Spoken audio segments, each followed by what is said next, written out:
Ne pas pouvoir avoir d'enfant égale être stérile. Alors, c'est vrai, mais sous différentes conditions en fait. On parle de stérilité ou d'infertilité du couple lorsqu'un couple n'arrive pas à avoir des enfants au bout de 2 ans, après des relations sexuelles complètes, fréquentes, non protégées ou sans l'utilisation d'une autre forme de contraception. Et quand vous vous retrouvez dans le problème, il est préférable de voir un spécialiste, mais ne déterminez pas d'emblée au bout de quelques mois que vous êtes stérile ou infertile. Les morsures de chien ne sont pas très graves. Alors c'est faux. Les morsures de chien peuvent être très graves parce que les chiens peuvent être porteurs d'une maladie infectieuse, mortelle et contagieuse qu'on appelle la rage et qui se transmet par leur salive. Et donc, malheureusement, lorsque les symptômes de cette maladie apparaissent, il est déjà trop tard. Donc, si vous faites mordre par un chien ou si un membre de votre entourage, ou généralement les enfants, quelqu'un se fait mordre par un chien, il est préférable de l'emmener très vite à l'hôpital pour qu'il se fasse vacciner et le chien doit se faire surveiller également. Le bissap guérit l'anémie. C'est pas vrai. L'anémie, c'est une diminution du taux d'hémoglobine dans le sang et vous ne pouvez pas le guérir avec du bissap. Ce qu'on fait, c'est de chercher la cause de l'anémie et on traite la cause pour guérir l'anémie. L'épilepsie est contagieuse. Non, ça c'est pas vrai non plus. L'épilepsie, en fait, c'est une maladie neurologique qui est caractérisée par des crises qui se répètent.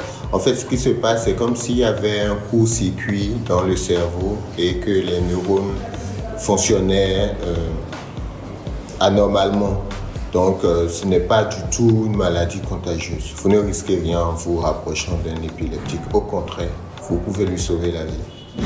Quand on reste longtemps exposé au soleil ou qu'on consomme de l'arachide, on a le paludisme.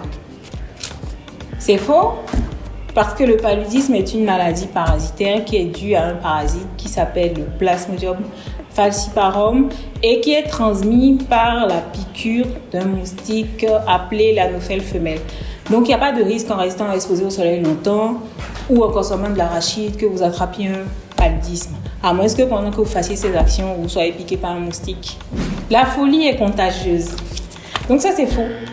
Parce que ce qu'on appelle communément la folie ici, c'est dû à des troubles mentaux et les troubles mentaux ne sont pas contagieux, ce n'est pas le coronavirus. Boire de l'eau fait maigrir. Alors, théoriquement non, parce que pour maigrir, il faut être en déficit calorique. En quoi est-ce que le fait de boire de l'eau peut vous aider ? Déjà, en buvant de l'eau, vous éliminez facilement les toxines de votre organisme. Deuxièmement, l'eau permet d'accélérer votre transit.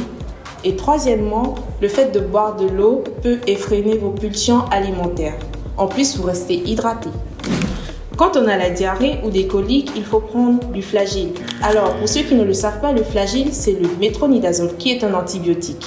Et les antibiotiques, ils sont utilisés pourquoi ? Pour traiter les infections bactériennes. Et la diarrhée ou les coliques ou ce que vous appelez communément les maux de ventre, tant que cela n'a pas été prouvé par un médecin que c'est une infection bactérienne qui cause vos maux de ventre, vous ne devez pas prendre du flagyl. Quand vous avez les maux de ventre ou la diarrhée, qu'est-ce que vous faites ? Vous allez voir votre médecin.